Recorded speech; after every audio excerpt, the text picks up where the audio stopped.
And now we're coming practically to the final conclusion of the questions and answers. So we'll begin from the first. So what is the topmost knowledge? So, प्रभु कहे कौन विद्या विद्या मध्य सार राय कहे कृष्ण भक्ति बिना विद्या नहीं यार. Sriman Mahaprabhu asked, of all types of knowledge, which is the most important? Ramananda Rai replied, Krishna Bhakti is the essence of all knowledge. Apart from this, there is no other type of knowledge. Srila Bhaktivinoda Thakur, commentary now. Srila Bhaktivinoda Thakur has explained that in the first line, Mahaprabhu asks a question, and in the second line, Sri Ramananda Rai gives the answer. Mahaprabhu asked, which type of knowledge is the topmost? And Rai replied, apart from knowledge of Krishna Bhakti, there is no other knowledge.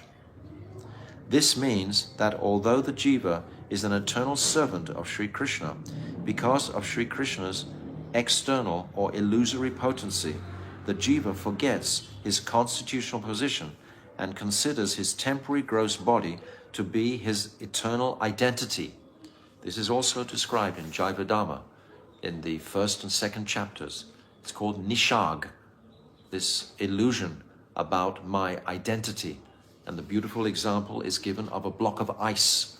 If we can imagine water to have consciousness, which it has, if the block of ice has been frozen in the Antarctic, for example, an iceberg, then if you ask its identity, it will consider itself hard. It's been a block of ice for centuries. It's been hard for many, many years. We have also been in this material consciousness for many, many years. We consider ourselves to be this material body. But just like the block of ice, if a warm current comes of Guru's mercy, that block of ice will melt to its original swabhav, its original nature of liquid. It'll come back to its original swabhav. Similarly, if the warm current of Gurudev's mercy touches our hearts, they will melt, and we'll come back to our original swabhav, our original nature. Jivera Surup Hoy Krishnera Nityadas, an eternal servant of Krishna. So this nishag has been covering us. This is a very beautiful word which Srila Bhaktivinoda Thakur gives us in the Jivadhamma. That knowledge about how to become situated in one's pure eternal form from such a condition, yes, how do we get out of that condition of nishag, and to realize one's nature as being a servant of Krishna. This constitutes sadhan. This is sadhan. But as we said before, the sadhan has to be focused on bhav. If sadhan is not being focused on bhav bhakti, the sadhan bhakti is actually zero, because what is the sadhan focused on then? Liberation, or just material happiness. Specifically, the performance of bhakti to Sri Krishna. This is the sadhan. By this knowledge, one can understand Jiva Tattva, Maya Tattva, Bhagavat Tattva. What are these three? These are the three vastus. My Gurudev has said that in Jivadhamma there's 40 chapters, and the first chapter out of all those 40 is the most important. It's the first chapter that's discussing Jiva Tattva, Maya Tattva, and Bhagavat Tattva. These three vastus, and what is the relationship? What is the sambandha between the three? What is my relationship with Krishna? What is my relationship with the material energy? What is Krishna's relationship with the material energy? What is Krishna's relationship with the jiva? What is the material nature's relationship with Krishna and the jiva? So these considerations create or establish sambandha gyan. We cannot move forward without this knowledge. Knowledge has to be there. Without this knowledge, there's just vacancy. All the mercy is there, but we have to appreciate how to capture it. What is it that we want? Exactly. And all other tattvas progressively. Ultimately, the unconquerable Sri Krishna is controlled by the Shuddha Bhakti of a devotee. The knowledge of Vidya, which is above all others, is knowledge of the nature of devotion, bhakti. So the answer to the question is knowledge of bhakti. What is the greatest type of knowledge was the question. And apart from Krishna bhakti, there is no other knowledge. Material knowledge, Jad Vidya, leads to material enjoyment, but that Vidya, which gives knowledge of Vishnu Bhakti, is far superior, and even knowledge of the impersonal Brahman, Brahm Vidya, which is beyond any material knowledge. This is higher. Brahma Vidya is higher than this Jad Vidya. However, even superior to knowledge of Vishnu Tattva. Vishnu Tattva is like Lord Narayan and the Purusha avatars, etc. But knowledge of Krishna Bhakti, this is the supreme. Srimad Bhagavatam supports this Siddhanta in so many places. Tat karma haritosham yat sa vidya tanmatiryaya. Srimad Bhagavatam 4, 29, 49. Factual work or karma is that by which one can satisfy Sri Hari. Factual vidya or not vidya or knowledge is that by which one's mind is absorbed in Bhagavan. Absorbed. Absorption, ultimately 24 hours a day. Shravanam kirtanam Vishnu smaranam pada sevanam archanam vandanam dasyam sakyam atmanivedanam iti pumsarpita Vishnu bhaktischin navalakshana kriyeta bhagavat adha tan manye aditam uttamam. Srimad Bhagavatam 7, 5, 23 to 24. Sri Prahlad Maharaj says, the bhakti of Bhagavan Vishnu has 9 limbs: hearing and chanting about the transcendental holy name, form, qualities and pastimes of Lord Vishnu, remembering them, serving his lotus feet, offering the Lord respectful worship, offering prayers to the Lord, becoming his servant, becoming his friend, and surrendering everything unto him. If one performs these 9 limbs of devotion with a mood of surrender, then we should know this to be the topmost knowledge of the scriptures. His cultivation of the scriptures is successful. Remember the question, what is knowledge? What is the topmost knowledge? Ramananda Roy is giving this answer. It is also described here. Idam hi pumsat tapasa srutasya va svitasya suktasya cha buddhi dattayo avichyote artha kavibhir nirupito yat uttama shloka gunanu varnanam. This is Srimad Bhagavatam 1.5, 22. This is the conversation between Narad and Vyas. Learned persons accept as the pinnacle of knowledge the very best verses which describe Sri Krishna's qualities and activities. Vyasadeva was despondent, lamenting because he hadn't described directly the qualities of Krishna and his activities. He described principally Gyan Kand. Therefore he was feeling despondent at the beginning of Srimad Bhagavatam. Narad came and dispelled that despondency. In the following verses spoken between Sriman Mahaprabhu and Sri Ramananda Rai, there is a gradation and comparison between the relative worth of material objects and transcendental objects, as well as a discussion of subject matter affiliated with Golok and Sri Krishna's unmotivated devotional service. It's a gradation. Step by step we're moving through. The material conception is thus defeated and the worth of transcendence is established. This is Mahaprabhu's greatest compassion.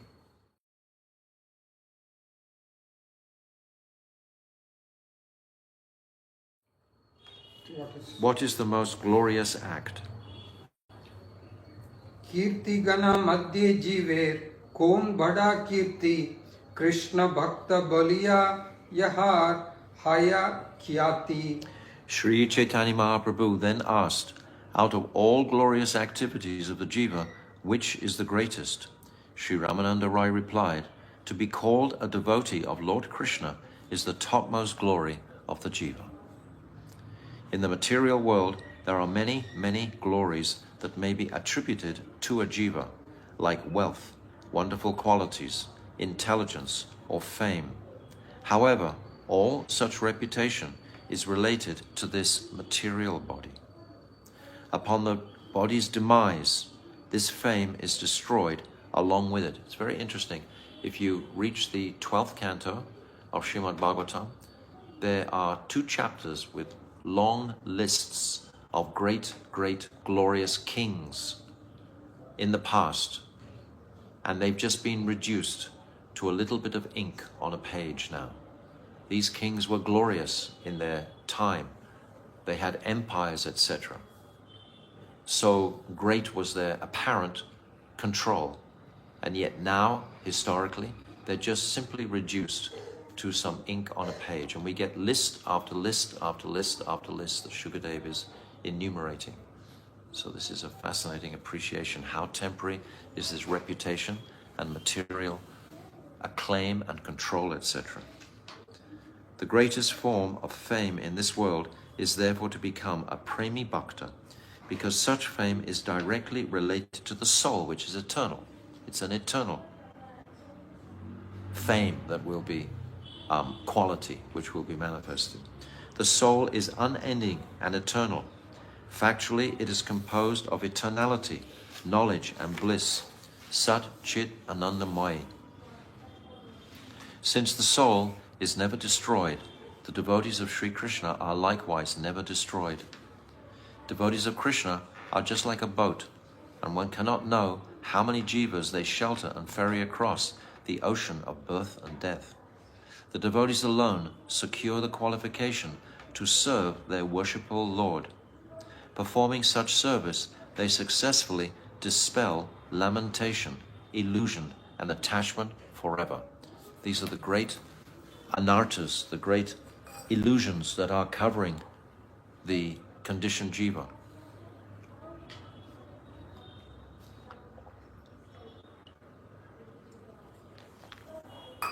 And that premi bhakti, will be able to dispel this illusion and attachment forever. What a wonderful consideration. Srimad Bhagavatam 11:19-40 says, Vidyatmani bidaha. Knowledge of the soul nullifies duality. Knowledge, we must have knowledge. Vidya, the Sangvit Shakti. The bliss, the Hladini Shakti cannot manifest until the Sangvit Shakti has entered the material mental quantum and then come into the heart region where it mixes with the Hladini. You can't just straight expect to have the bliss of realization without having knowledge of Jiva Tattva, Maya Tattva, Krishna Tattva, etc. To be known as a devotee of Sri Krishna is the greatest fame.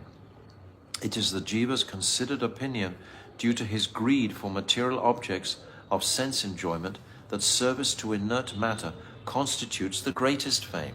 This is what they consider. Actually, the best position is to be known as a Vishnu Bhakta, which is superior even to the topmost fame within this material world. Remember Alexander the Great. He was a great general. He conquered so many countries and created his empire. And yet, at the time of his death, he ordered his 6 physicians who were there to prolong his life to carry his funeral pyre. What do you call it? Pyre. To carry his funeral pyre, so that all could witness that the doctors could not save him. They had to carry him. He wanted everyone to understand that no one can save us. Everyone must leave this mortal world. No one can save us. This means to be afforded the position of a knower of Brahman. This is actually Brihaspati is described, a knower of Brahman. Yet greater than the glory of being a devotee of Sri Vishnu is to be renowned as a devotee of Sri Krishna. Indra states in Garuda Purana, Kalau Bhagavatam nama durlabham naiva labhyate brahma rudra padok kristam guruna katitam mama. In this age of Kali, it is extremely rare to find one who is celebrated as an excellent devotee or a Bhagavat. However, such a position is superior to that of the major demigods like Brahma and Mahadev. The major demigods don't have access to this pure current of bhakti because their spiritual master, Brihaspati, is described as being Brahman realized. Vishnu, Lord Vishnu, he'll manifest. They'll all think, oh, he's a great, great personality. But they consider the void, empty Brahman, or filled with Shantaras, is actually superior. We see in Indra's case. He begs Krishna forgiveness when he's tried to murder the residents of Braj. And then 2 weeks later, Krishna asked him for a parijat flower. He refuses. So what is their nishta, even towards Vishnu, ultimately? In the Itihasya Samuchaya, in the conversation between Shri Narad and Pundarik, Shri Narad says, Janmantara sahasreshu yasya syad buddhir idrishi dasoham vasudevasya sarvan lokan samuddaret. I am Bhagavan's, Vasudev's servant. A person who realizes this after thousands and thousands of births can deliver the entire universe. Wonderful. In the conversation between Sri Krishna and Arjuna, as recorded in the Adi Purana, it states, Bhaktanam anugachanti muktaya shrutibir saha. The liberated souls, Mukta Purushas, and the Vedic literatures follow the footsteps of the devotees of the Lord. Shastra follows the devotees of the Lord. In Brihat Naradiya Purana, it is further stated, Adyapi cha muni shreshta brahmadya api devataha prabhavam na vijananti Vishnu bhakti ratatmanam. Until today, even the great sages and demigods such as Brahma did not know the influence of a devotee absorbed in Vishnu bhakti, what to speak of Krishna bhakti.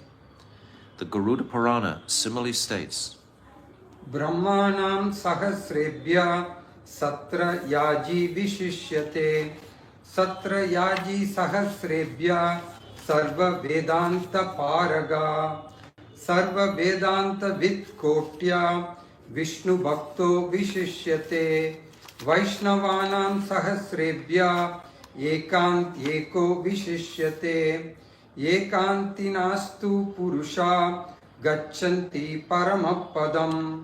out of thousands of Brahmanas, one who is qualified to perform sacrifices is the best. And out of many thousands of such qualified Brahmanas, one who is learned in the Vedanta is considered the best among all. Out of thousands of such knowledgeable Brahmanas, one who is a devotee of Lord Vishnu is the best. And out of many thousands of devotees of Vishnu, one who is a one-pointed Vaishnava is the best. Indeed, such an unalloyed Vaishnava certainly attains the supreme destination. So we should consider the height of the goal that we are aspiring for. Sometimes the devotees become despondent. They consider that this is so high a path, and here it's been enumerated just how high this path is. We've come through the whole staircase, and now we're hearing about what is knowledge and who is the person who is qualified to take knowledge. Ultimately, the teachings of Bhaktivedanta Swami Maharaj, who gave the mood of devotion through his Bhagavad Gita. Tesham satatam yuktanam brahmacham piti purvakam dadami buddhi yogam tam yena mam upayantite. One who worships me constantly with love and devotion, I will give the intelligence by which he can come to me. Every single verse, practically, of this Sri Bhagavad Gita, with the supporting explanations by Srila Bhaktivedanta Swami Prabhupada, establishing the platform, and then going beyond that faith in Krishna as the Supreme Lord, bringing that conception into Vrindavan of Brajendranandan Shyam Sundar, because there is such a distinction between the two.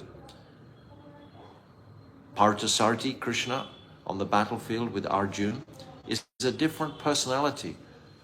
He's the same person, but he's expressing a different quality as Brajendrananda.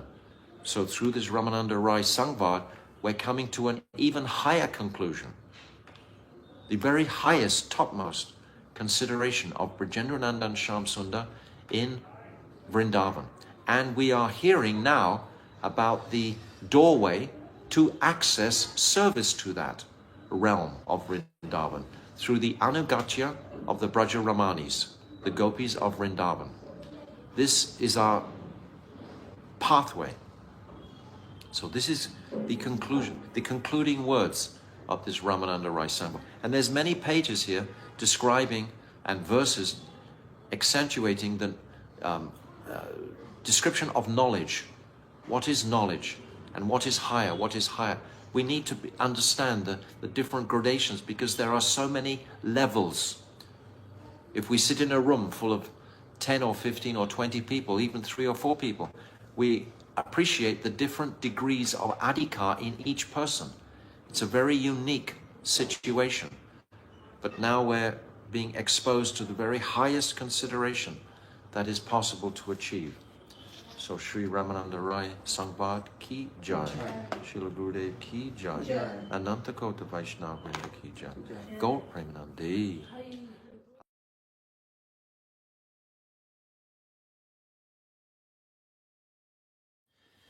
So now we've come to these questions and answers in our Rai Ramananda Sangvad study. Most of scriptures, so many scriptures are in this same format of questions and answers. In Srimad Bhagavatam, Parikshit Maharaj is asking Shukadev Goswami, and Sutta Goswami is answering. In Jaivadama also, Brajanath is asking Babaji, and later on he's asking Gopal Guru Maharaj. So, and throughout in the Vedanta also this prashna, questions, and uttara, which is answers. Sometimes it's described as doubts. They're putting a doubt, samshaya is doubt, and then the doubt will be reconciled. So this is the formula for absorbing these truths. And we also, in the relationship with our Guru Maharaj, we would also be prompted to constantly ask questions. And even today, it's very encouraging for each other when we ask each other various questions. It's question and answer, question and answer. So here we've reached this chapter. So just to reiterate again, I'm saying so many times to create the impression of the staircase that we've walked through, so we'll have it impressed in our consciousnesses for life. So the first proposition of what is the ultimate goal of life is Varnashram Dham, then Nishkaram Karma Yoga, Sharanagat, then Gyan Mishra Bhakti, then Shunya Mishra Bhakti, then Prema Bhakti, then Dasya Sakya Vatsalya and Madhurya, or Krishna Kanta, or Kanta Prem. And then the Prem of Sri Radhika. What is her Prem? Because Radhika holds the highest love. She is the initiator of love for Krishna. That's why Mahaprabhu manifests his pastimes, so he can relish her love. So what is the nature of her love is the next question after this Kanta Prem. And then Ramananda Rai, through the prompting of Mahaprabhu, begins to explain what is Krishna Tattva, what is Radha Tattva, what is Prema Tattva, and what is Prem Vilas Vivart. And this is the sadhya. So in our reflection later on, we can constantly be reviewing the sadhya, because without the clear focus on the sadhya, why should you make the endeavor to make the journey if you don't know conclusively where you're going? We have to know conclusively. So the sadhya is paramount to appreciate. So this Prem Vivart Vilas, or Prem Vilas Vivart, needs to be studied repeatedly, because today we will have a certain appreciation of it. Tomorrow, that appreciation will have deepened. And the next day, each day. This is the remarkable nature of this transcendental knowledge. It's never, ever static. It's not like, yes, I know that, I've been there, I've done that. That's absurd. Everything is rolling forward. It's ecstatic. Otherwise, it's not a reality. If we find ourselves in our practices, have come to some sort of plateau or static place, we should be very concerned that that quickly gets purified and we're encouraged to go deeper, go further. Love has no limit. It's like a fathomless ocean. And the more we actually delve into this ocean, the deeper we are going to be able to go. But we have to take the initiative. We have to have the greed. We have to have that constant enthusiasm. And principally, that comes from the gift of Mahaprabhu by Nam Bhajan. This Nam Bhajan is miraculous. It will stir the heart to enthusiasm daily, 100%. Every single day, our enthusiasm will be increasing and increasing and increasing. Then we will feel, yes, I am pleasing my Gurudev. If I feel even 10% I'm pleasing Gurudev, then my heart is peaceful. Then I'm happy. I can never please Gurudev. Gurudev's expectancy of us was so high.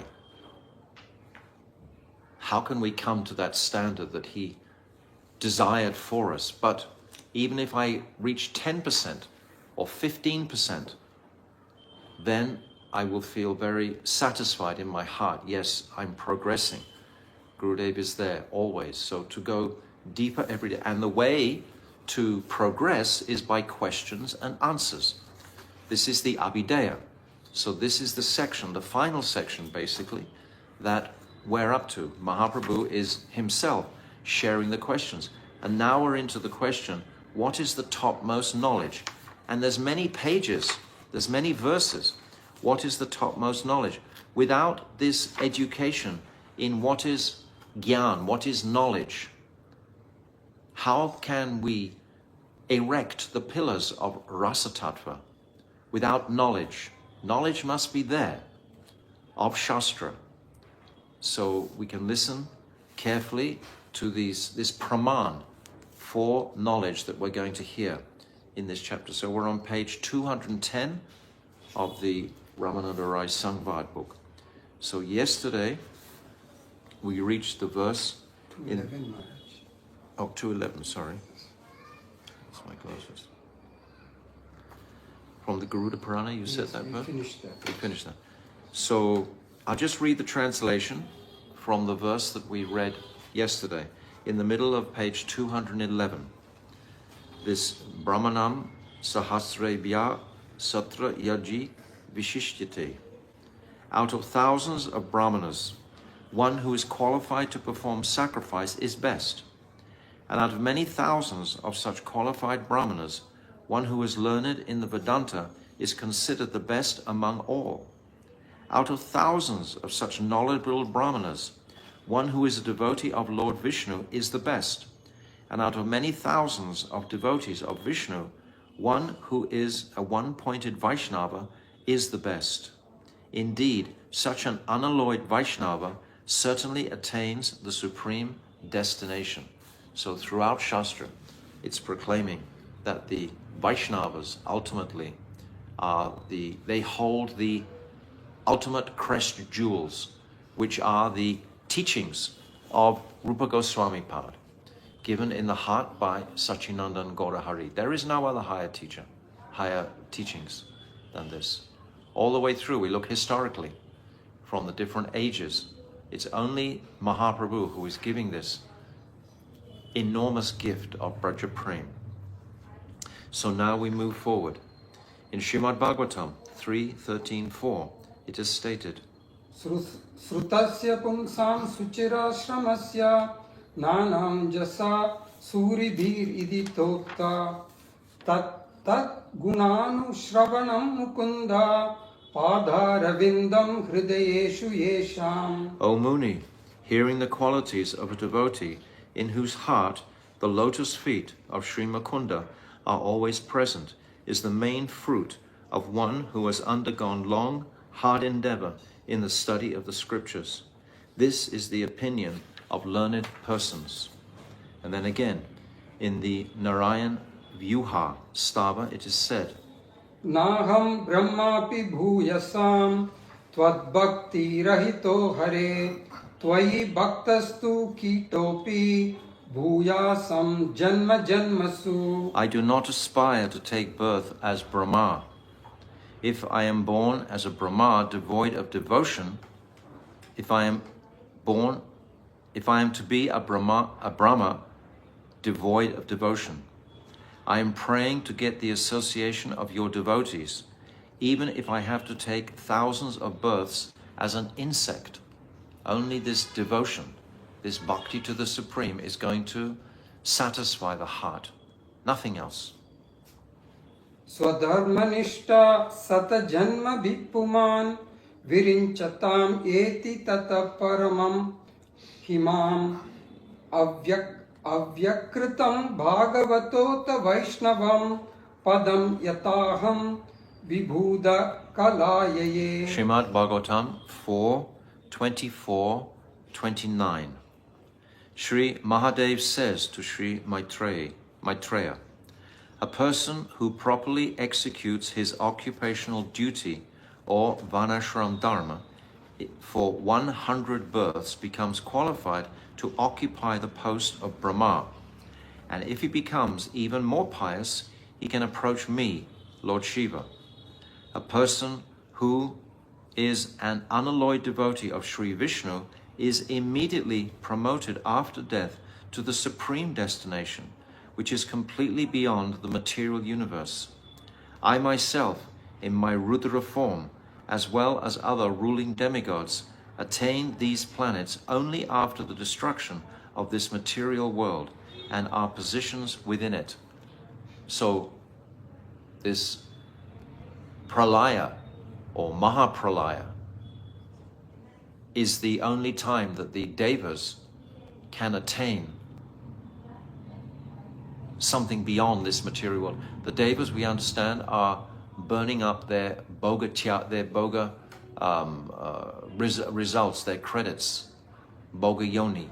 They're the species of pleasure, and they cannot attain bhakti from Swagaloka.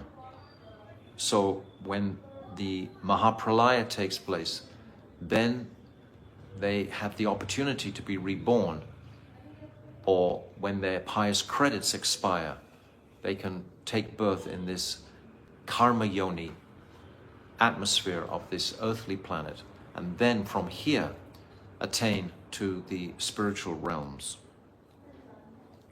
Sriyam anucharitim tadartinascha dvipadapatin vibudhamscha yat swapurna na bhajati nijabritya vargatantraha katam amum udvisrujet puman kritagnya. By nature, Bhagavan is completely full of bliss. He does not care for the goddess of fortune, Lakshmi, who always remains engaged in his service, or for the kings who perform everything to attain her favor, or for the other demigods. Despite this, he becomes dependent on his devotees. Aho, how could a person who is actually grateful be able to leave Sri Hari, who is such an ocean of mercy, even for a moment? So the fallacious idea that we actually fell from Vaikuntha or fell from the spiritual world is refuted here. If we are in front of Krishna, how for a single moment would we be able to leave such a divine audience? How would we leave Sri Krishna? So this is an absurd philosophy which is supported by no one in our Gaudiya line from Rupa Goswami down. There's only one society who propounds this bogus idea. that we fell from the spiritual world. This means that they're not having an appreciation of the nature of the spiritual world. The nature of the spiritual world is only made of love. There is nothing else. They have no consciousness of the material energy. Jivadharma chapter 16 is clearly saying this. Clearly. And this is in line with all the predecessor acharyas. So the idea that was concocted, completely concocted, because Bhaktivedanta Swami Prabhupada, he never says this. We see in Canto 7, Chapter 1, verse 35, it's saying in the first paragraph of the purport, it is a fact that no one falls from Vaikuntha. How much more direct proof do we need of this truth? So, did we read the next one? No. In the words of Sri Brahma, Tadastu me nata sabhuri bago bhavetra vanyatra tuva tirascham yenaham ekopi bhavach jananam bhutva nisheve tava pada pallavam. this is from Srimad Bhagavatam 10, 14, 30. What I've just explained a little bit about Jiva Tattva is a part of the knowledge. Knowledge constitutes Jiva Tattva, Maya Tattva, Krishna Tattva, Shakti Tattva, etc. This is the constitution of knowledge. Therefore, O Bhagavan, I pray to be so fortunate that in this life or the next, whether I take birth as any kind of bird or beast, I may be a servant of any of your servants, and again be able to engage in devotional service to your lotus feet. There's nothing else except devotional service for the inspired, conditioned soul. In regard to Sri Prahlad being the best of all devotees, Sri Rudra says, Bhakta eva hi tatvena Krishnam janati natvaham sarveshu hari bhakteshu prahladoti mahattamaha. Skanda Purana.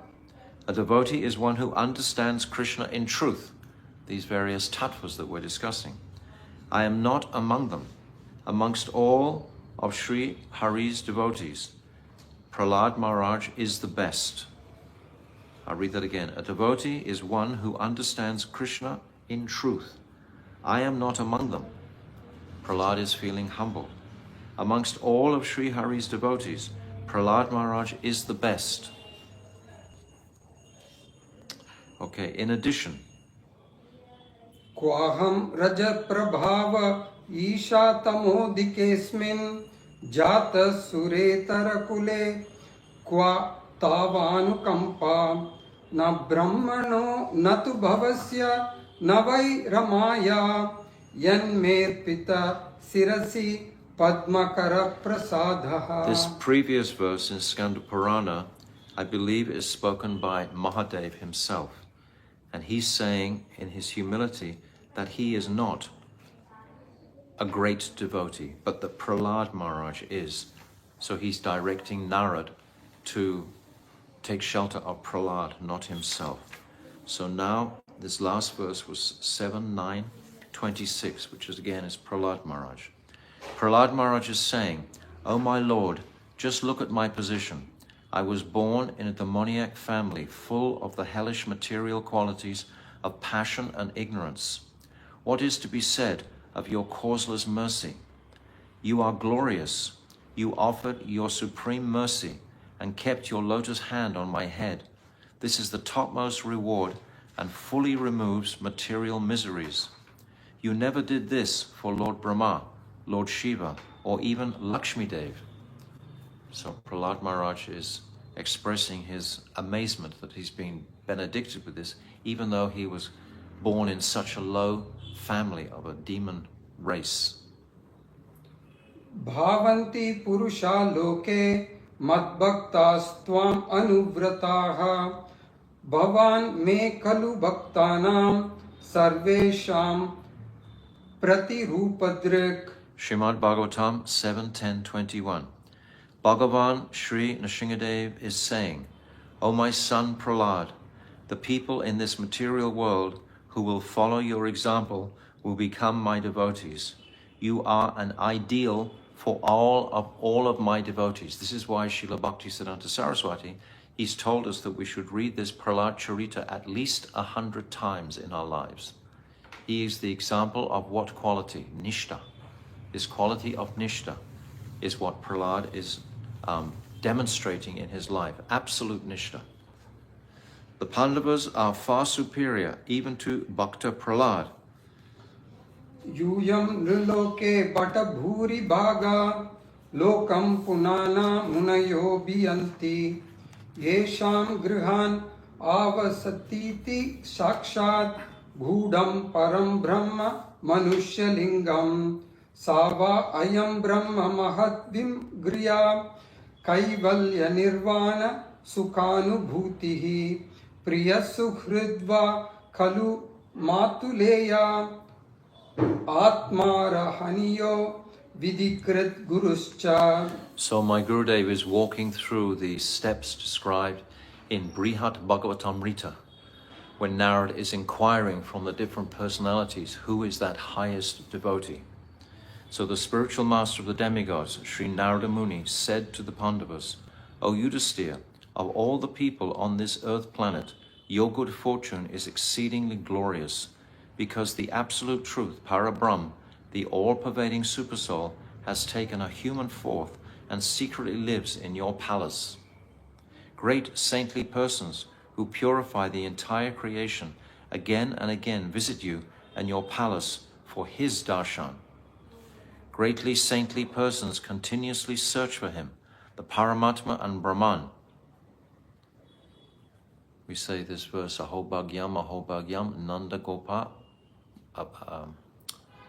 at Hoxajam, this verse.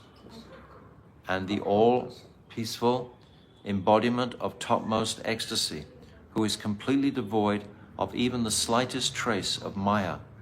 That same Krishna, Sri Krishna, for whom they search, is your beloved friend, well-wisher, your maternal cousin, worshipful deity, obedient servant, and spiritual master. Indeed, he is like your very own self. Superior to the Pandavas are the Yadavas. Then it's the verse, isn't it? Aho bhojapate yuyam janma bhajo nrunam iha yat pasyatyasahrit krishnam durdarsham api yoginam. Getting that verse. Aho bhagyam, Nanda Gopa Brajokshanam, Yanmitram Paramanandam, Purnam Brahma Sanatanam. So this is the verse that Narad is saying to the Pandavas.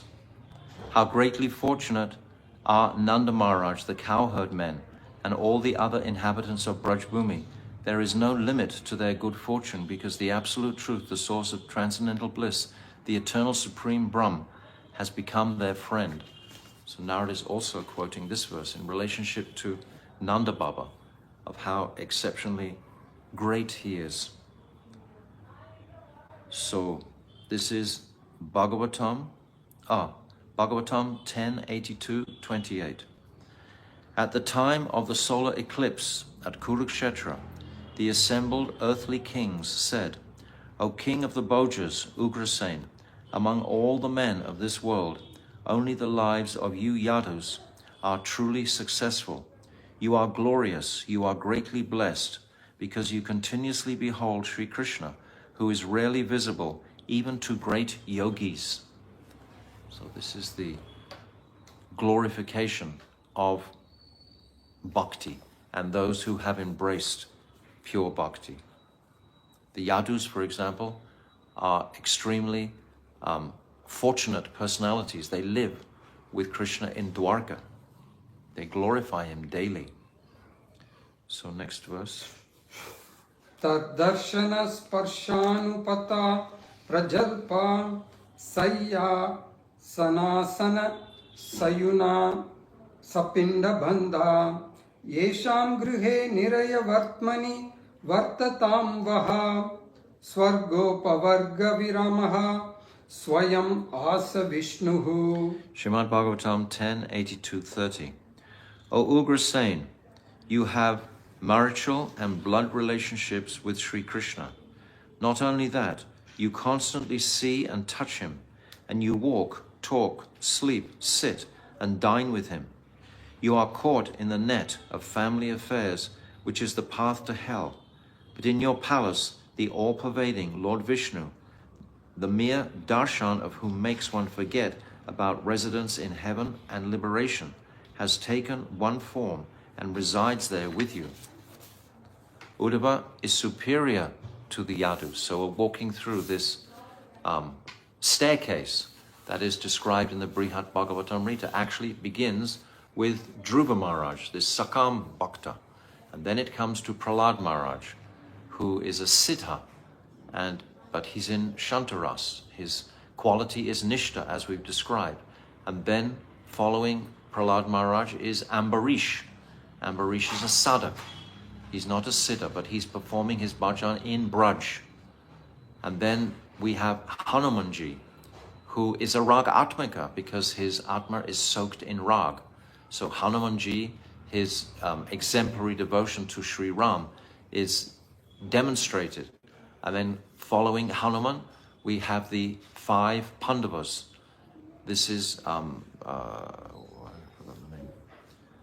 And then after the Pandavas, we have Uddhav, this prematur, this very, very eager affection and love.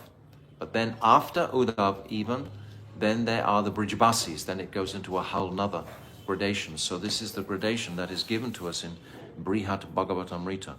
But my Gurudev is going through these to show us the nature of knowledge. This is a question about knowledge. Knowledge of what? Knowledge of devotion. So who is the most devoted? Is it Prahlad? Is he the most devoted? Actually, beyond Prahlad, it's Ambarish. And then beyond Ambarish is Hanuman, etc., the Pandavas, Uddhav. And beyond Uddhav are the Brijbasis. And within the Brijbasis, there's gradation. There's the Dasya servants. And then there's the Sakas. Then there's Mother Yashoda and Nanda Baba. And highest are the gopis. And amongst the gopis, there is Chandravali and Sri Radha. And amongst them, there is Sri Radha. So again, gradation. This makes it very simple for us to walk through these truths and capture them deeply. Okay, so Uddhav is superior to the Yadus. न तथा मे प्रियतमा आत्मयोनिर्न शंकरः न च संकर्षणो न श्री नैवात्मा च यथा भवान. O Uddhav, as a Premi Bhakta, you are more dear to me than my son Brahma, than Shankar, than my real brother Balaram, and then Lakshmi, who is my wife. You are more dear to me than my own self. Krishna is expressing this. This is a stage for us to appreciate the highest stage. In Srimad Bhagavatam 11:16-29, Sri Krishna says, Tvam tu Bhagavat eshu aham. O Uddhav, you represent me amongst my Premi Bhaktas. Indeed, you are me. And also again in Srimad Bhagavatam 3:4-31, Nodavo api man nyuno. Uddhav, you are not even fractionally less than me. Krishna is proclaiming this. But superior to Sri Uddhav are the gopis of Braj. Eta param tanubrito bhuvi gopavadvo govinda eva nikilatmani ruda bhavaha vanchanti yad bhava biyo munaya vayam cha kim brahma janmabhir anantakata rasasya. Sri Uddhav prayed, of all embodied beings upon this earth, these gopis are certainly the best, and they alone are successful, because they have the utmost divine ecstasy named Mahabhav for the soul of all souls, Bhagavan Sri Krishna.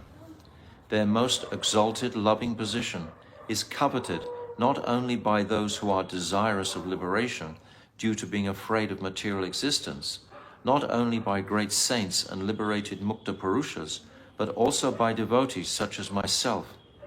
However, we are unable to achieve it. If one cannot achieve the ras emanating from topics of the Katha of Bhagavan, then what is the benefit of taking birth again and again as Lord Brahma and having a lifespan of millions of births? What is the point? Unless we can appreciate this knowledge. The question is, Mahaprabhu is asking, what is knowledge? So this knowledge is being unpacked by my Gurudev very systematically here, going through the different gradations of devotion, because ultimately devotion, bhakti, knowledge of devotion, this is the principal knowledge that is the only worthwhile pursuit in this world. So in Brihat Vamana Purana, Sri Brahma says to Bhrigu and the other rishis, Shashti Varsha Sahasrani Maya Taptam Tapapuram Nanda Gopa Vrajastrinam Padarenu Palabdyate Tathapi Namaya Praptastasam Vaipadarena Vaham Naham Shivascha Seshascha Srischa Tabi Samakvachit.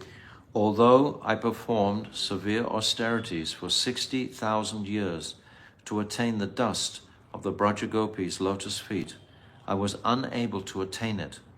You should clearly understand that I, Brahma, Shankar, Shesha, Lakshmi, are not equal to the Brajagopis. And the Brajagopis engage in Parakiya Ras.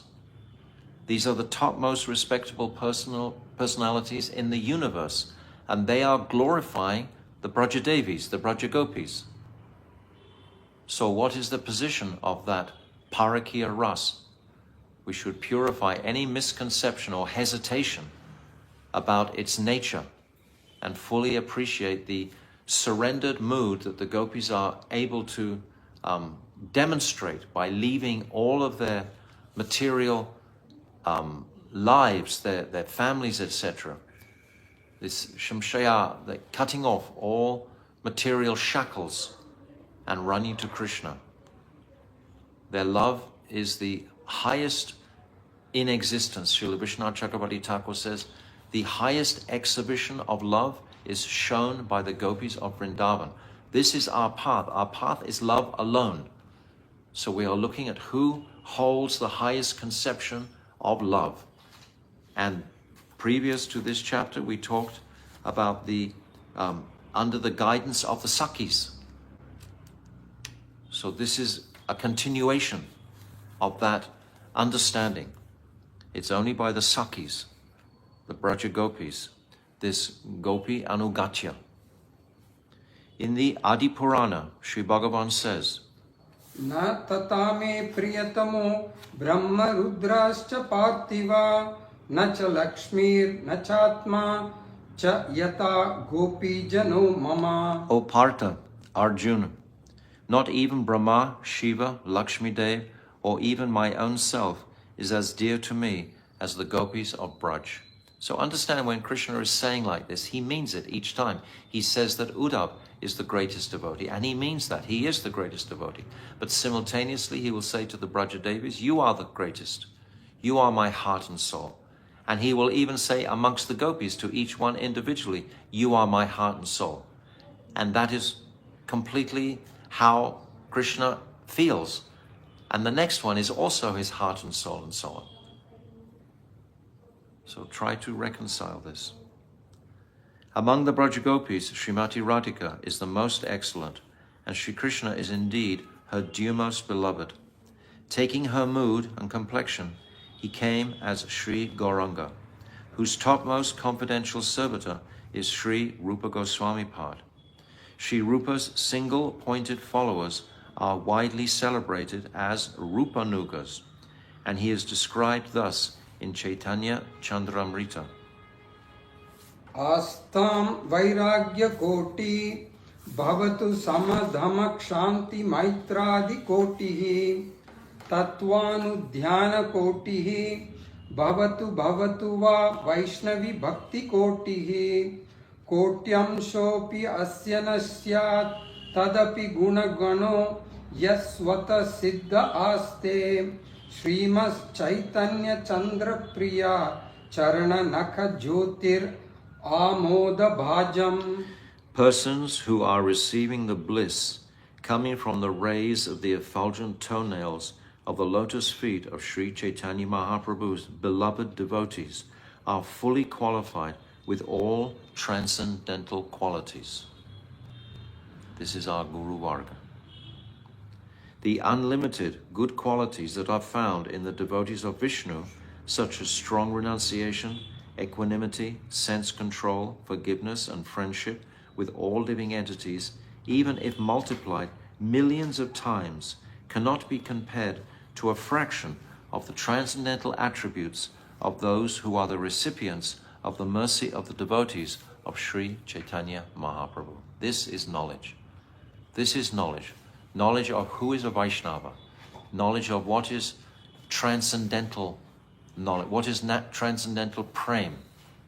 All what we have been through in this Ramananda Rai Sangvad, this is all the fundamental structure of knowledge. This is what we need to be well-versed and very familiar with. We should go through this many times, have it inscribed, have the whole sequence very, very clear of what is divine transcendental knowledge.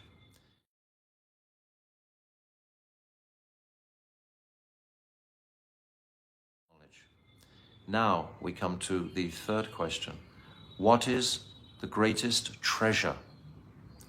Okay, 246 or 247. संपत्तिरा मध्ये जीवेर कौन संपत्ति गनी राधा कृष्ण प्रेम यार से बड़ा धनी. Sriman Mahaprabhu asked, of all the different varieties of riches, what is the greatest treasure of the jiva? Sri Ramananda Rai replied, whoever possesses the wealth of prem to Sri Radha and Krishna is the wealthiest. So now, commentary, my Gurudev. In this world, the jivas possess many sorts of wealth, but these material riches are destructible. From the ancient past till now, they have not given anyone any real happiness, nor shall they ever do so in the future. Never mind the ordinary jivas, Indra's opulences, and Lord Brahma's own planet are destructible, and thus are merely fleeting. This whole universe will destruct at the time of the Mahapralaya. The demigods, they live for 307, 308 million years, one Manvantara. And then when that Manvantara is concluded, a whole new set of demigods will manifest. So the demigods are not eternal. No, nothing is eternal.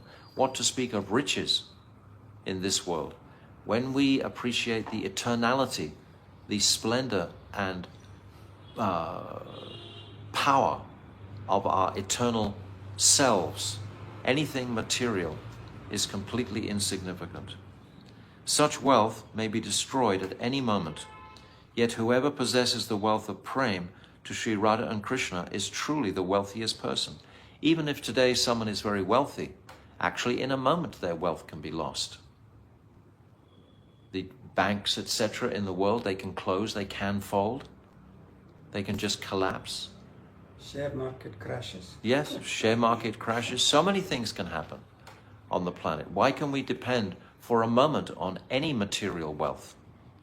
If you have material wealth, invest it in supporting Krishna's teachings in the world. Even Swayam Bhagavan, Sri Krishna, who is the wealth of the wealthy, personally runs behind such a person. In actual fact, such a premi bhakta is able to bestow his incalculable wealth of prem upon another and making completely happy forever, like Sri Guru. He can do like that.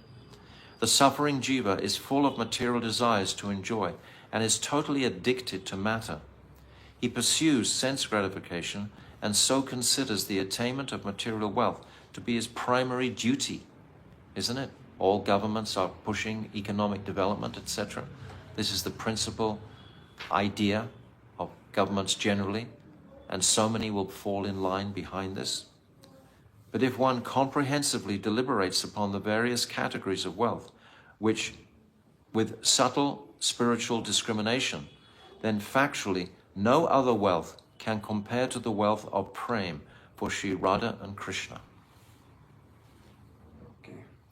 Kim alabhyam bhagavate prasanne Sri Niketane tatapi tatpara rajan nahi vanchanti kinchana. Srimad Bhagavatam 10:39-2. O Parikshit, is there anything unattainable for those devotees who have pleased Sri Krishna, who is the shelter of Lakshmi, the goddess of fortune?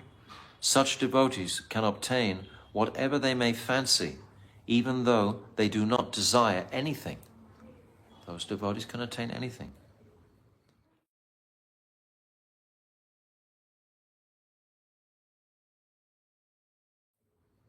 Now, another question. I think it's the fourth question. What is the greatest distress? 8:247 Dukkha madhye kon dukkha haya gurutara Krishna bhakta viraha vina dukkha nahi deki para. Sriman Mahaprabhu asked, of all kinds of unhappiness, which is the most distressful? Sri Ramananda Rai replied, separation from the devotee of Sri Krishna is truly the greatest misery. There is no suffering worse than this. Only those who know the essence of bhakti can really know the glories of the devotees of Sri Krishna, and they alone can appreciate the association of a devotee as being the supreme gain. No one else can understand this. Only a devotee can understand the conception of separation from another Vaishnava, from Guru. Only a devotee can understand this.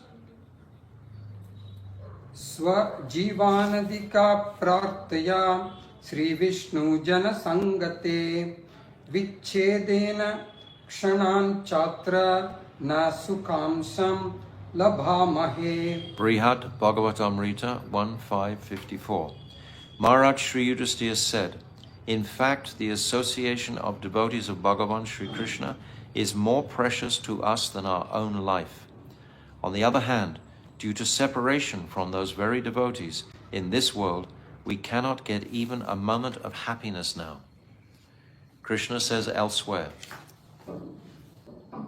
Mam anaradhya dukkaratta kudumbhasakta manasaha satsanga rahito matyo vriddha seva parichyuta. one who fails to worship me, who is overly absorbed in material life, who does not stick to the path of devotional service, who does not affiliate with saintly personalities, and who does not serve his elders, is a most unhappy fellow. So without this ingredient of seva to the Vaishnavas, seva to Sri Hari, our life is miserable.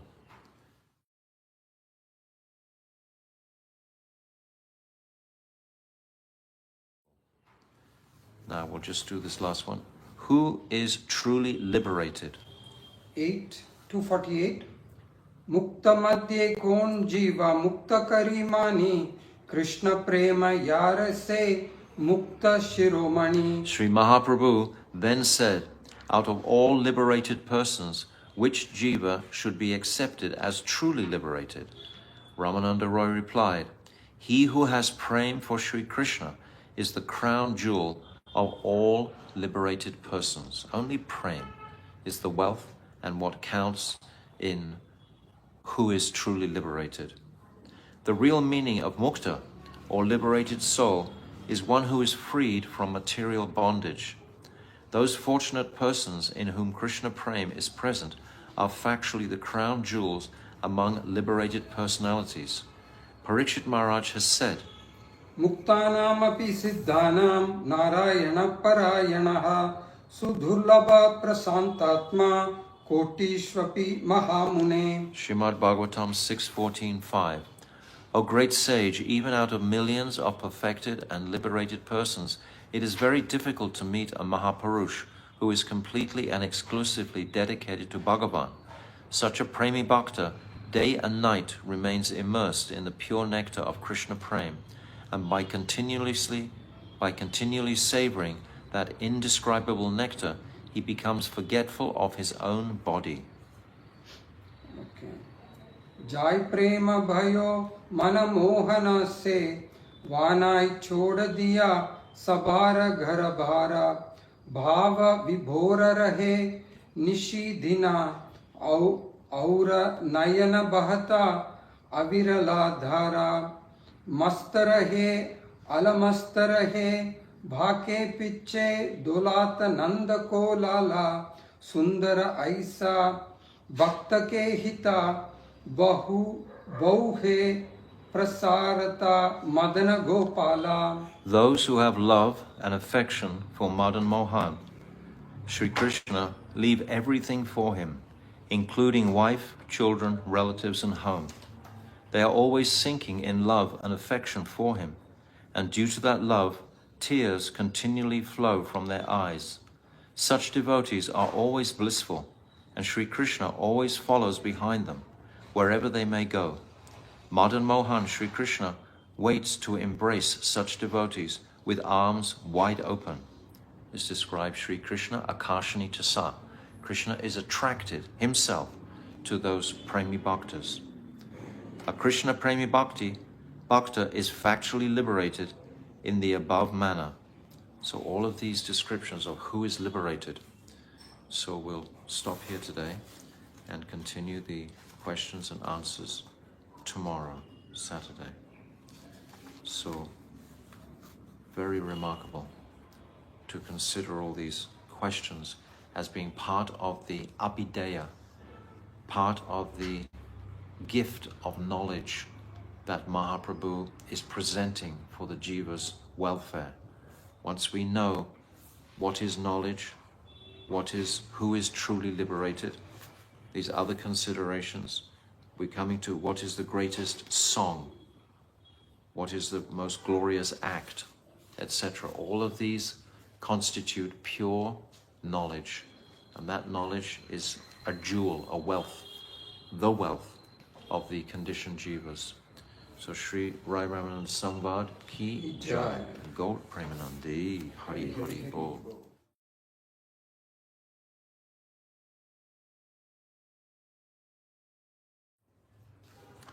So we've reached the questions and answers today.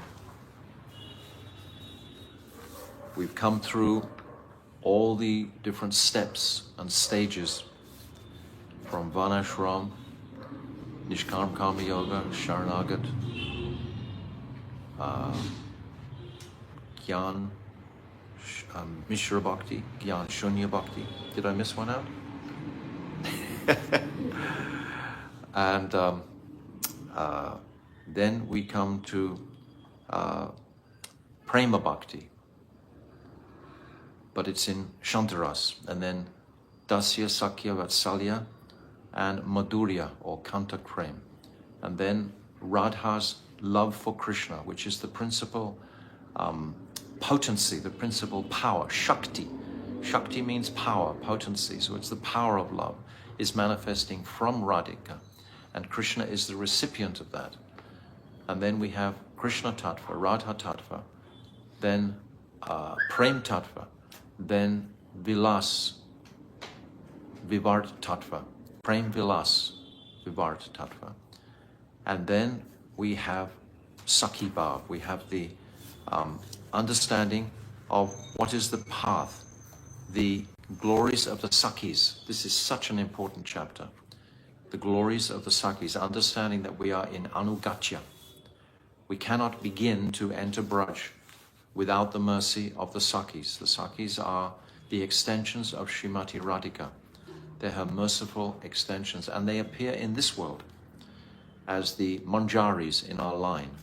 And there's so many other Sakis also that appear in this world. Swarup Damodar, Lalita Saki, Rai Ramananda himself, Vishaka Saki. So these personalities are appearing to benedict us with the mercy of getting a glimpse into the immense love that Sri Radha has for Krishna. In this Prem Vibharat Vilas, we hear how Radhika is running to a tamal tree to embrace it. Krishna is astonished. How high is Krishna's love?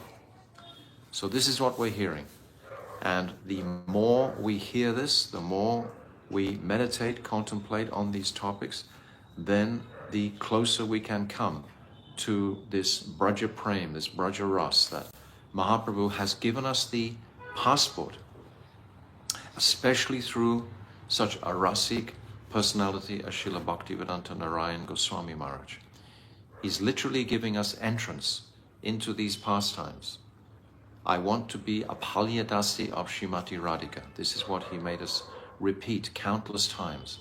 So perhaps not in this birth or the next birth or the next birth, but I'm setting my focus, my compass to achieve that sadhya. If the sadhya is absolutely crystal clear, then everything else will fall into sync.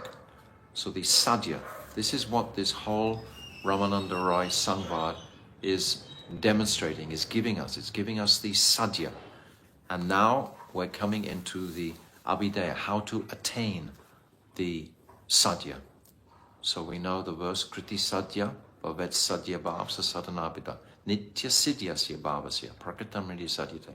So we have the potentiality to achieve this bhav bhakti. We've said many times, if our sadhana is not being focused on bhav, then our sadhana is like zero. So this bhav is having a mood for the sadhya, knowing what is the sadhya. The sadhya is prem. What type of prem? The prem of the Sakis of Braj, to serve them, to serve Lalita Vishaka, etc. So now we've come to page 221 in our Ramananda Rai Sangvad book, and we're going to hear what is the greatest song. Okay. 249. गान मध्य कौन गान जीवेर निज धर्म राधा कृष्णेर प्रेम केली ये गीतेर मर्मा. Sriman Mahaprabhu asked, among many songs, which one is the natural activity of the living entity? Sri Ramananda Roy replied, songs that describe Sri Radha and Krishna's love-filled pastimes, Prem Keli Leela, are the vital core of all. So that bhajan we just sung is not explicitly describing their pastimes, but it's describing the urgency and the need to hear these pastimes, to enter into this Braja Prem.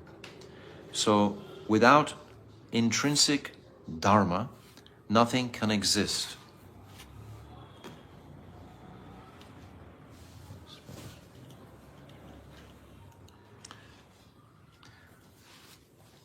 Without the intrinsic dharma of the soul cannot exist.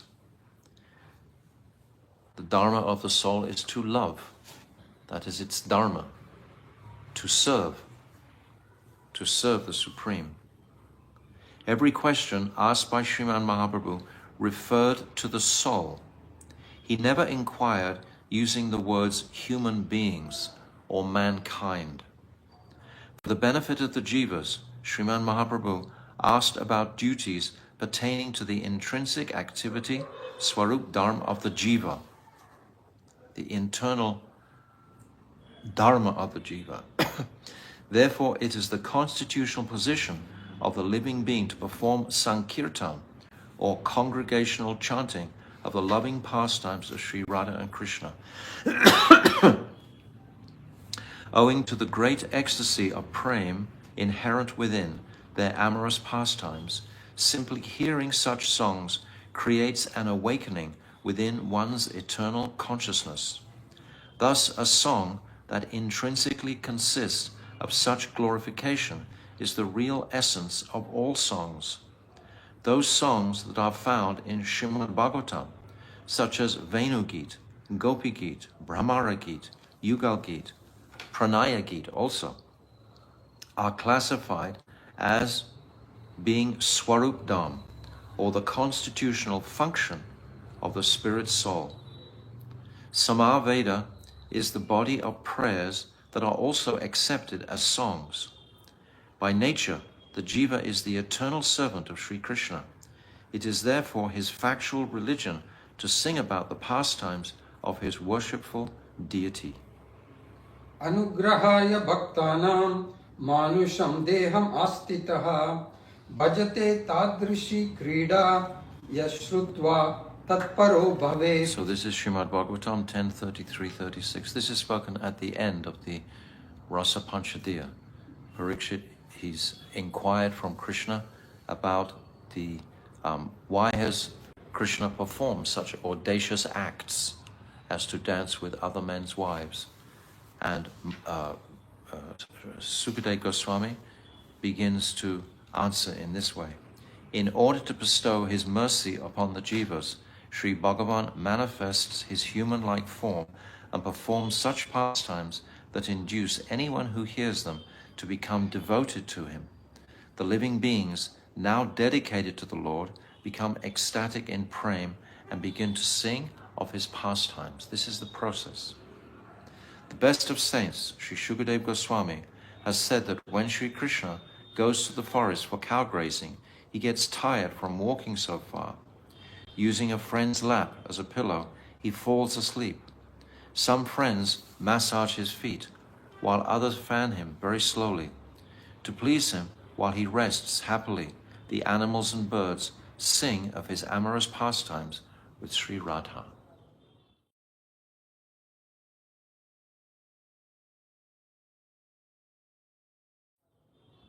So now, what is the most beneficial activity?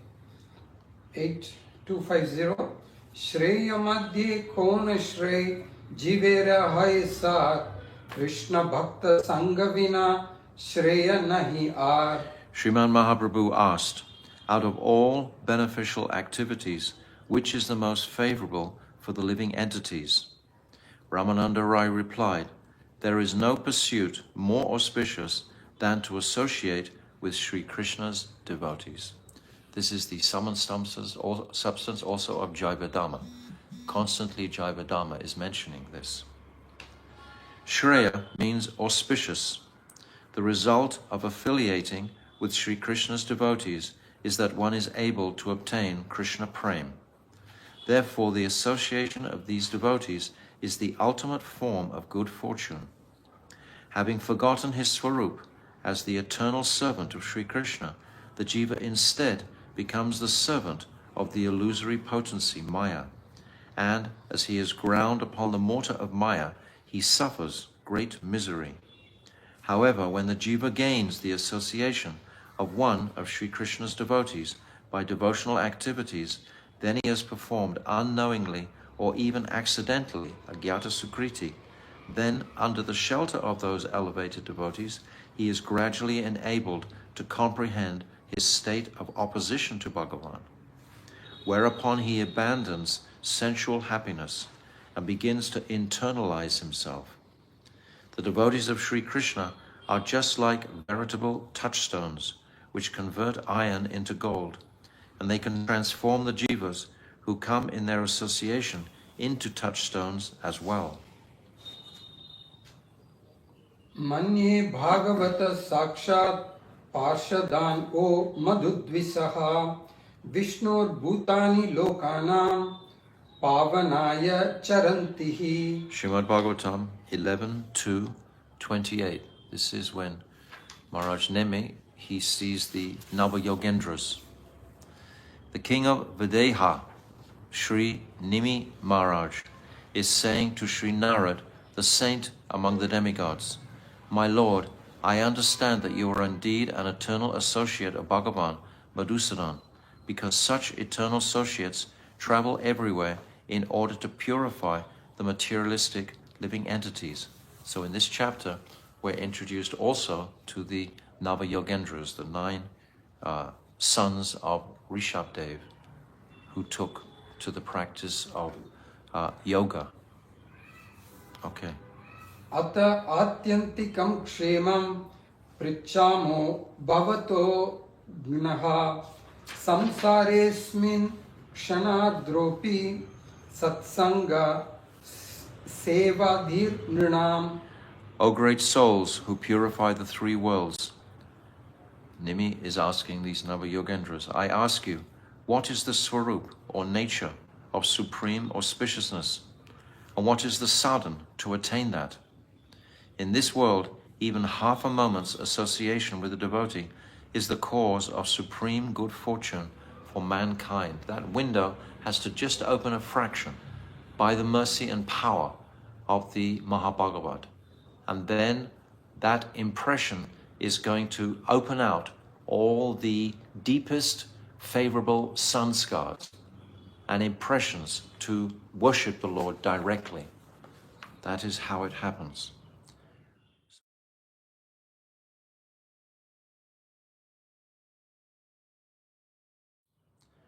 So the next heading is, why should a living entity remember, who should the living entity remember at every moment?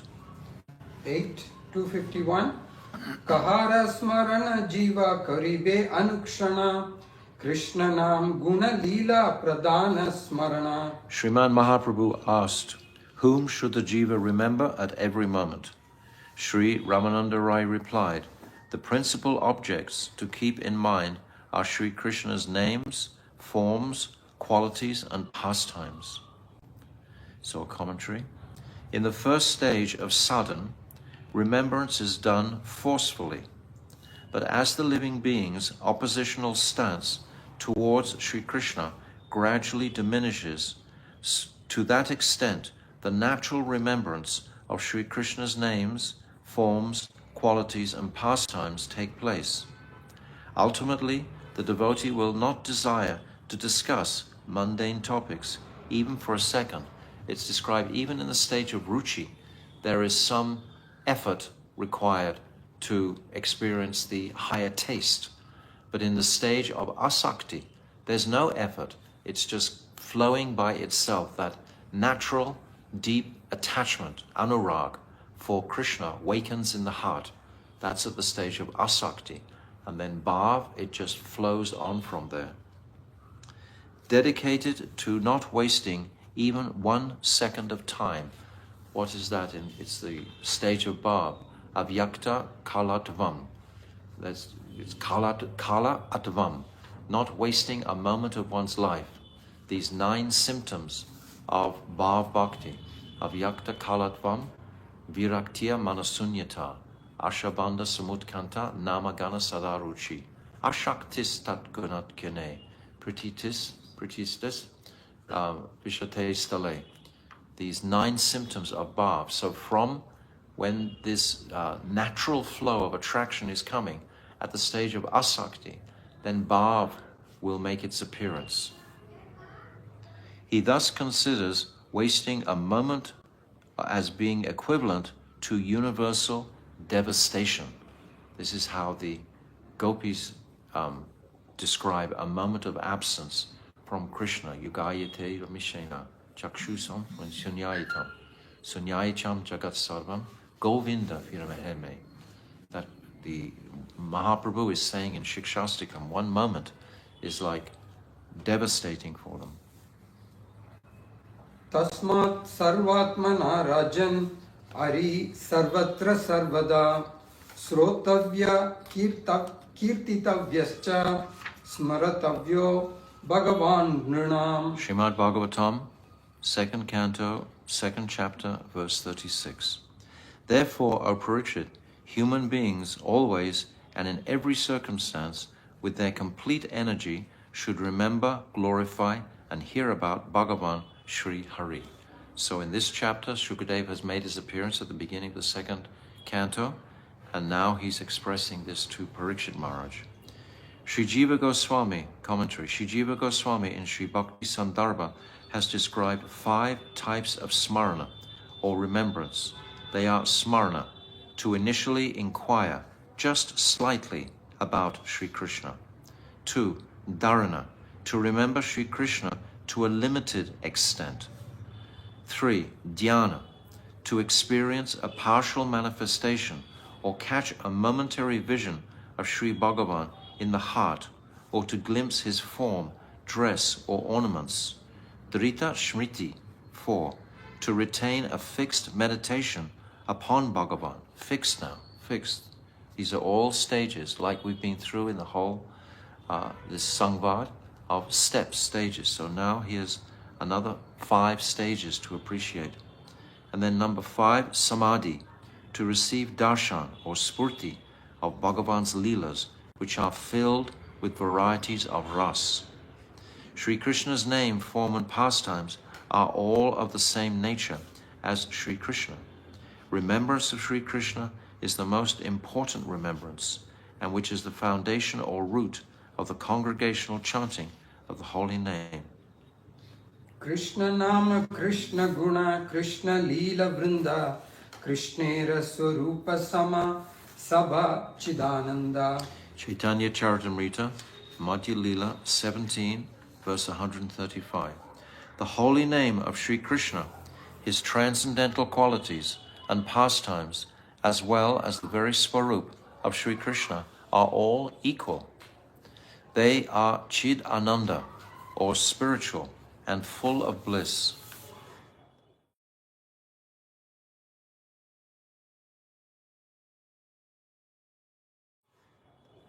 Another question. What is the most important meditation? 8:252. Dheya Madhye Jivera Kartavya Kon Dhyana Radha Krishna Padambuja Dhyana Pradhana. Sri Chaitanya Mahaprabhu asked, of all types of meditation, which one should the jiva engage in as his actual religious duty? Because there are so many indications of different meditations in the Shastra, so many. Shri Ramananda Rai replied, the most important meditation is to contemplate on the lotus feet of Radha and Krishna. It doesn't just say Krishna, it says Radha and Krishna. There's a big distinction here, because Mahaprabhu is introducing practically the worship of Radha. Prior to Mahaprabhu, then Krishna was most glorified. Prior to that, even principally Lord Narayan. But with the advent of Mahaprabhu, he established the respectability of Sri Radhika's relationship with Krishna, particularly in Parakiya. This is Mahaprabhu's monumental contribution. This is why we are so melting in gratitude to Chaitanya Mahaprabhu. Commentary. The samadhi of the jnanis and yogis is nirvikalpa, a state in which the meditator, the object of meditation, and the act of meditation do not endure, since everything becomes shunya, or zero. Neither the realization nor the perceiver live on. Conversely, in the samadhi of the devotees, the meditator, the object of meditation, Sri Bhagavan, and the meditation process will continue.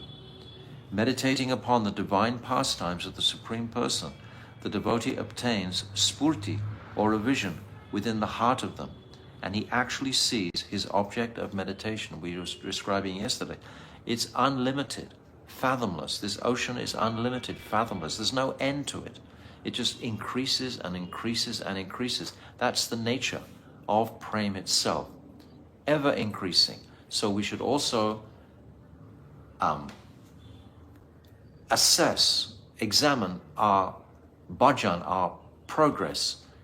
Is that becoming more invigorated, more inspiring, day by day by day? Is that moving forward? We were talking about this yesterday. The same dynamic is there for the practitioner.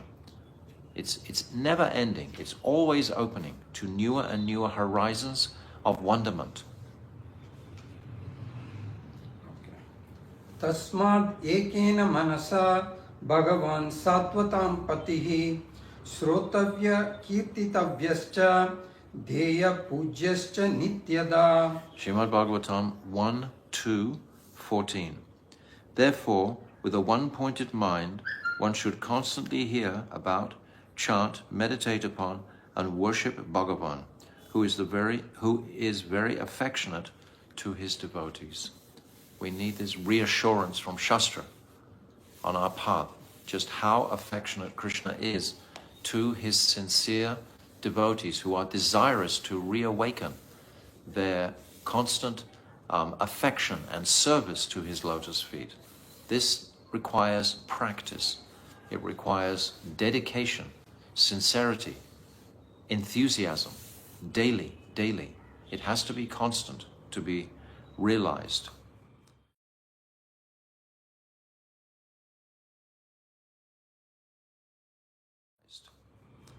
So next, where should one reside? 8:253 सर्वत्यजी जीवेर कर्तव्य कहाँ वास श्री वृंदावन भूमि यहाँ नित्य लीला रास. Sriman Mahaprabhu asked, where should the jiva reside, abandoning everything? Sri Ramananda Rai replied, one should live in Brajabhumi, Sri Vrindavan, where the Rasa Leela is eternally performed. It's in the atmosphere of Vrindavan itself. In Vrindavan, the nature of the atmosphere is conducive to moving ahead towards seva, to Sri Radhika's lotus feet. It's that everyone is saying Radhe Radhe, Radhe Radhe, Radhe Radhe. That's the atmosphere, that's the mood of the whole of Braj. So commentary. Among the diverse pastimes of Akila Rasamrita Sindhu, Sri Krishna, the Ras Leela festival reigns as the crest jewel of all. This is the crest jewel of all Krishna's pastimes. Every other pastime is contained within this Ras Leela, just like every pastime is contained within the chanting of the holy name. It is all there, compressed within the holy name, which occurred in the supreme abode of Sri Vrindavan. Whoever possesses the single-minded greed to attain Braja Prem should reside only in Sri Vrindavan. Sri Ramananda Rai's precise meaning is that one should live in Vrindavan, which is manifest here on earth, and which is special as it provides the setting for the extraordinary Ras Leela. There are three principal manifestations of Sri Vrindavan Dham: Aprakat, Prakat, and Dristaman. Aprakat, the supreme abode, Sri Goloka Dham, which exists eternally and which is entirely beyond the material elements. Aprakat. And Prakat, everything that accompanies the Lord's appearance in this world, because Bhagavan performs his manifest pastimes here in this world. The material nature is involved in his pastimes. So Prakat, Bhauma Vrindavan, earthly Vrindavan. And then Drishyaman, that which is within the common sensual jurisdiction of general people. So now we have a beautiful description of this. This Uddhav is being considered here as a general person. He's a Jnani Bhakta. He sees Krishna with full Aishwarya Bhav as being the Supreme Personality of Godhead, but his heart and soul is in service to the Braja Ramanis. This is this verse. Go ahead. Asam aho charana renu jusham aham syam vrindavane kimapi gulma latau sadinam ya dushyajam swajanam aryapatam chahitva bejur mukunda padavim srutibhir vim gyam. This is from Srimad Bhagavatam 10:47-61. This is the Brahmara Gita, when Uddhav goes to Vrindavan and he's glorifying the gopis. Sri Uddhav is saying, the best thing that could possibly happen to me is that I take birth in this Vrindavan as a forest bush, creeper, herb, or even a medicinal root. If I could become one of these, then I would continuously be able to serve the foot dust from the lotus feet of the Braja Gopis. If I could bathe myself in their foot dust, then I would become most fortunate. How blessed are those gopis. Just see. They have abandoned those things which are most difficult to give up, relations with their family members, and the restrictions imposed by society and seniors. They have obtained the lotus feet of Bhagavan, complete absorption in those feet, and the topmost love for him. What more can I say? Even the Shrutis, which are the Vedic instructions and emanate from the breathing of the Supreme Lord, are still searching for that same super excellent, love-laden form of Sri Krishna, but they cannot attain it. So this is our sadhan. This is our focus, which is what Mahaprabhu is opening out here with these questions and answers. What is the abhideya? So we've reached the prayojan, and now we know what is the sadhya, the anugatya of the gopis' lotus feet, and now how to attain that. And we're hearing Uddhav's heartfelt prayer just to be remaining in Braj as a bush or a herb or a forest creeper. So this is his enthusiasm, this is his utsaha to attain this goal. This greed is the quality of Rag Marg. Without that greed, we cannot break through the boundaries of this material constraint that we're surrounded by in this material illusion.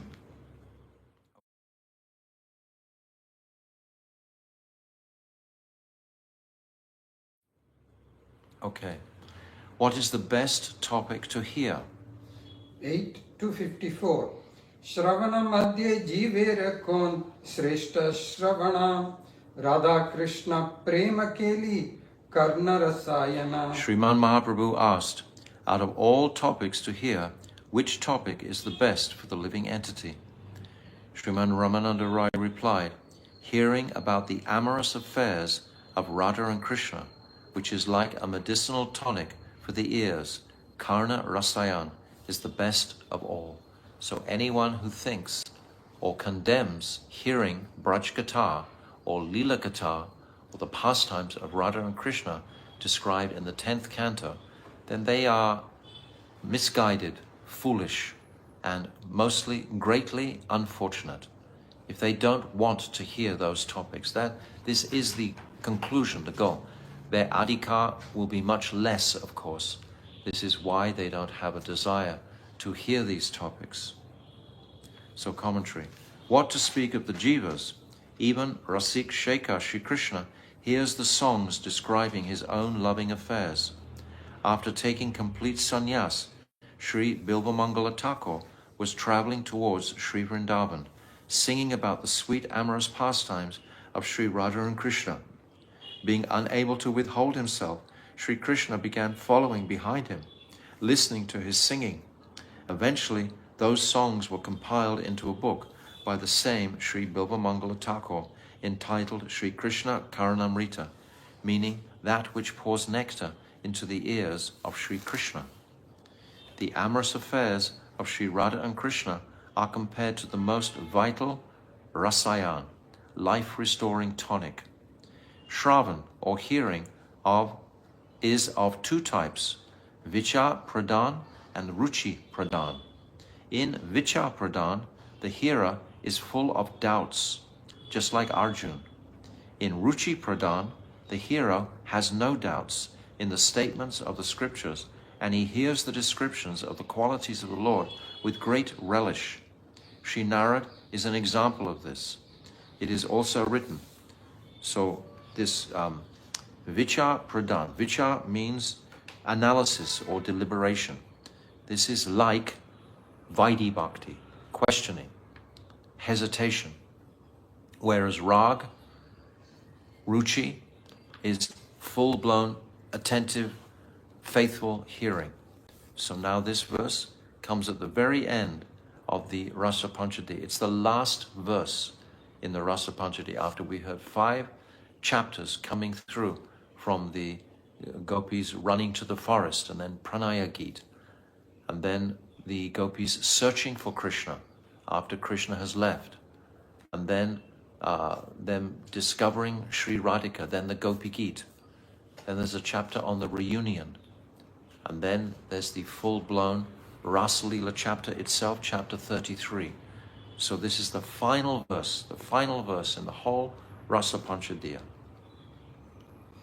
Vikrididam vrajavadubhir idam cha Vishnu Shraddhanvito nusrunyad ata varnayedyaha Bhaktim param bhagavati pratilabhya kamam hridrogam as apahinato achirena dhiraha. So Bhagavatam 10:33-40.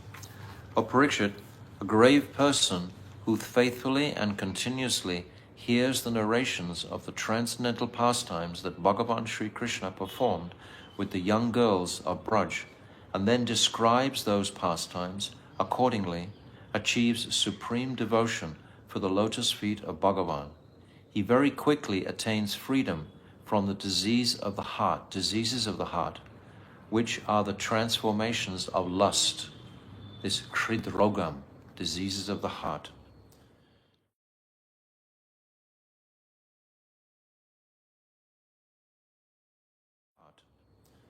So, what is the most worshipable object?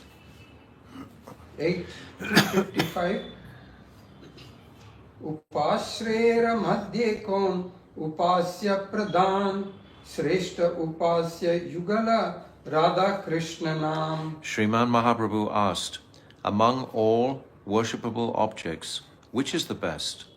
Sri Ramananda Rai replied, the holy names of Sri Radha and Krishna are the chief worshipable object.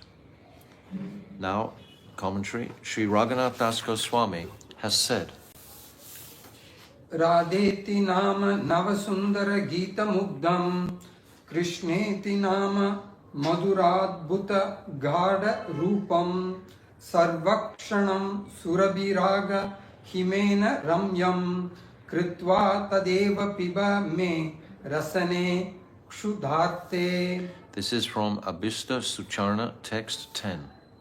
The name Radha is just like fresh, pleasing nectar that enchants the mind, and the name Krishna is like astonishing, sweet, and thick condensed milk. O tongue, tortured by lust, mix the two together, add the fragrant ice of anurag, and continuously drink this superb beverage. What an elixir. Shri Narottam Das Thakur also says, Radha Krishna Namagana Aise Parama Dhyan Arana Kariha Paraman. The chanting of the holy names of Sri Radha and Krishna is the supreme meditation. Do not accept any other process as the goal. This is from Prem Bhakti Chandrika. So today we sang a very similar bhajan to this. Sri Krishna is the very source or root cause of all incarnations, Bhagavat Swarup, and his Hladini Shakti is Sri Radha. Among couples such as Sri Shiva Parvati, Sri Lakshmi Narayan, Sri Sita Ram, and Sri Rukmini Krishna, the name of the divine couple, Sri Radha and Krishna, is indeed the ultimate object of worship for the jivas. Etavan eva lokesmin pumsam dharma parasmrita bhakti yogo bhagavati tannam agrahanadibihi. This is from Srimad Bhagavatam 6:3-22. This is when Yamaraj is speaking to the Yamadutas who have been astonished by the Vishnu Dutas, and he's in the court of his kingdom, and he's so happy to be able to hear and talk about devotional service. The supreme religious activity or duty for the jivas of this world is to attain devotional sentiments for the lotus feet of the Lord by methods such as chanting the holy names. By the way, if anyone's in touch with Facebook, somehow it's just not connecting. I don't know what that means. I can't reconnect it without ending the stream. So I'm just patiently waiting for it to come back on again. So I'm just going to keep... Oh, it's come back now. It's come back now. It's come back. Haribol, Facebook, we went dark for a while. I'll just repeat that because you missed. So the supreme religious activity or duty for the jivas of this world is to attain devotional sentiments for the lotus feet of the Lord by methods such as chanting the holy names. This is the principal method for, what's that, Kale dosha nidhi rajan asti hyeko mahan guna kirtanad eva krishnasya mukta sangha parambrajet. That, O king, this Kali Yuga is an ocean of faults, but there is one good quality, mahan guna, that is the chanting of the holy name of the Lord. So take this very seriously.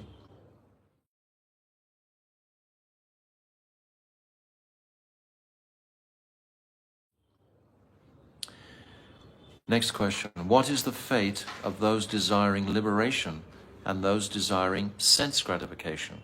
So liberation and sense gratification are collectively the same. Go ahead. 8 to 56. Mukti bhukti vanche ye kaha duhar gati stavar deha deva deha eche avastiti. Sriman Mahaprabhu asked, what is the fate of those who desire liberation or of those who desire sense gratification? Sri Ramananda Roy replied, those who desire liberation and those who desire sense gratification achieve the bodies of non-moving species and demigods respectively. So those who desire liberation will attain the bodies of non-moving species, and those who desire sense gratification will attain the bodies of demigods. Commentary.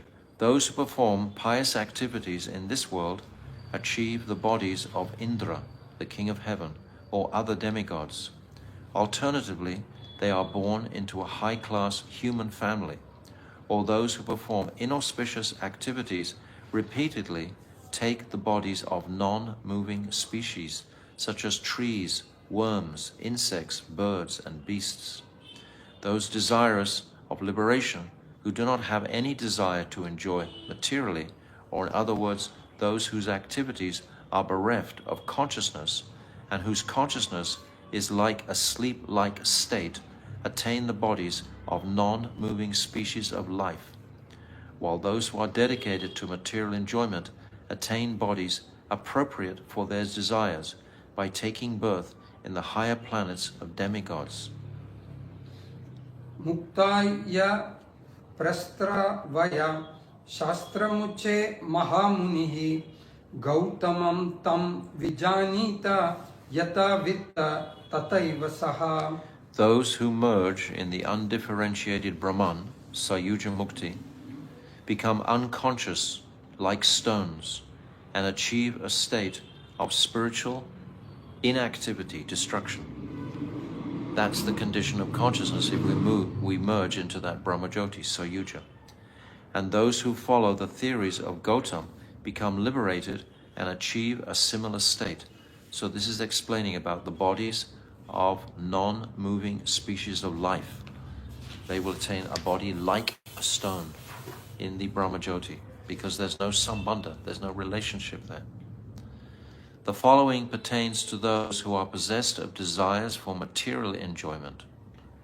Ishtveha devata yagnai swarlokam jati yagnika bhunjita devavat tatra bhogan divyan nijarjitan. Srimad Bhagavatam 11:10-23. One who worships the demigods upon receiving the results of his pious activities goes to the heavenly planets, where he enjoys just like a demigod. Kvachit puman kvachit chastri kvachin no bhayam andadihi devo manushastira yagva yata karma gunam bhavaha. Bhagavatam 4:29-29. According to the work he has performed and the modes of nature he has acquired, the living entity takes birth, sometimes as a human being, sometimes as a demigod, and sometimes as a bird, an animal, and so on. Blinded by ignorance, the jiva sometimes becomes a man, a woman, or sometimes a eunuch. In Srimad Bhagavad Gita 9:20-21, also it says, Traividyamam somapa putapapa yajnair tishva swargatim prartayante te punyam asadya surendra lokam ashnanti divyan divideva bhogan te tam bhuktva swargalokam vishalam kshine punye martya lokam vishanti yevam trai dharmam anuprapanna gata gatam kama kama labante. those who are full of material desires and dedicated to fruitive activities mentioned in the three Vedas worship me and drink somaras, the remnants of yajna, and pray to ascend to heaven. By the result of their pious activities, they achieve the planet of Indra and enjoy the divine paraphernalia suitable for the demigods. After having enjoyed the vast expanses of the heavenly planets, when their stock of pious activities is exhausted, they again fall into this world of birth and death. Thus, persons who practice this sakam karma, or reward-orientated activity, as described in the three Vedas, are full of petty material desires, and they repeatedly wander in the cycle of birth and death.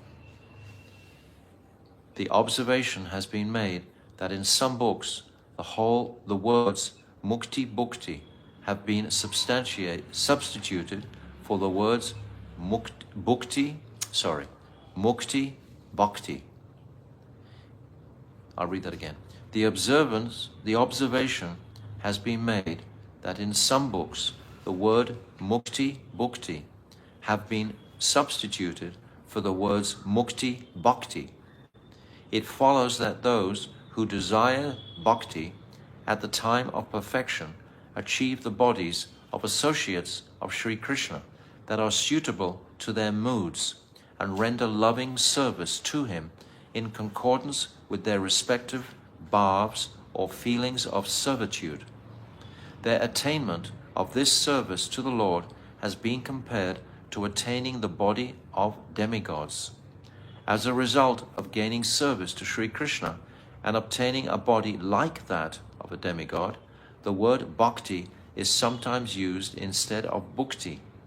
For just as the demigods have freedom to enjoy varieties of happiness, so too a devotee attaining an associate's body gets to taste an array of the most astonishing ras by participating in Krishna's pastimes.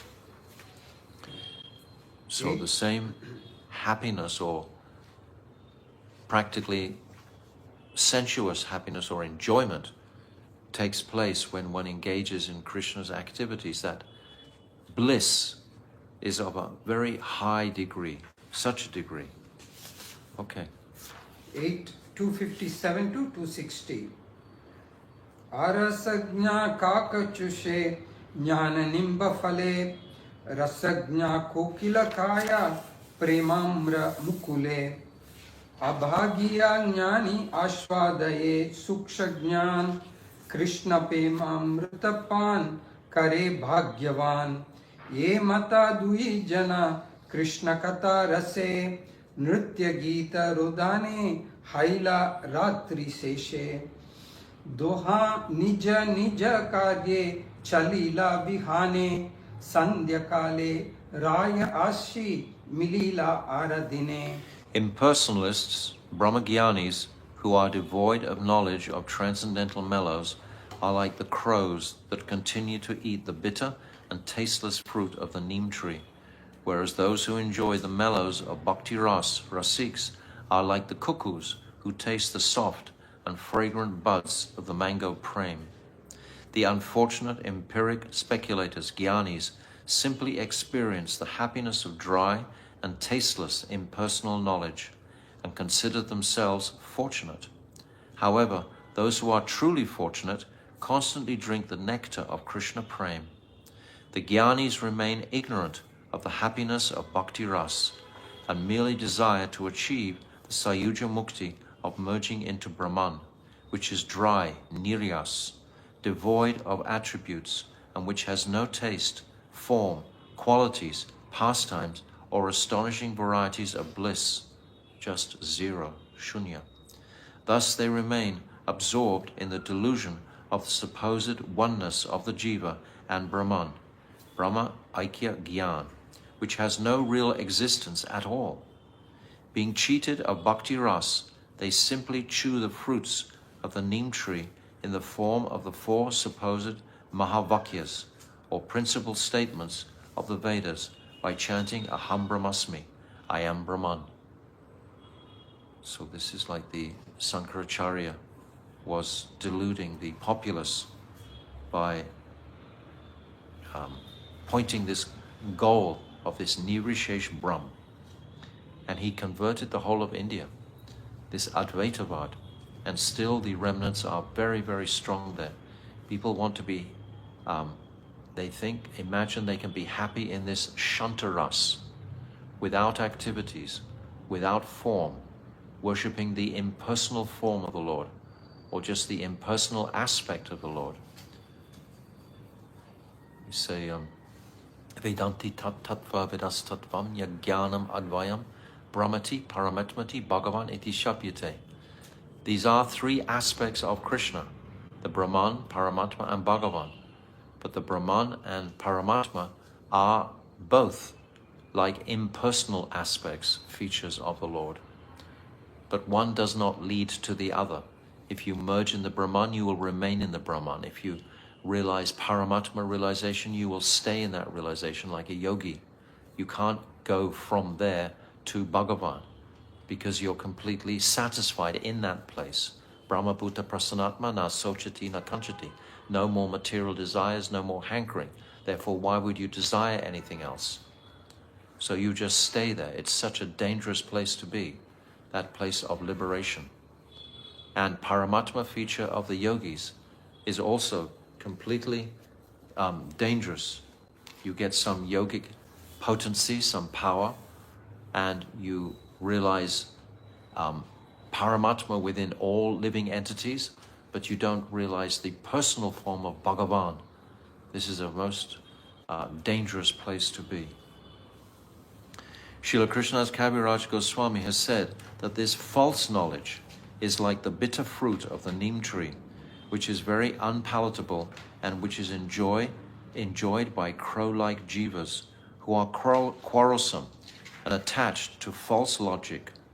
Thus prem is likened to the buds of a mango tree, whose taste is sweet, well-liked, and full of flavorful juice. The devotees of Sri Krishna who taste this are compared to cuckoos. They are fortunate, while the Gyanis are bereft of good fortune.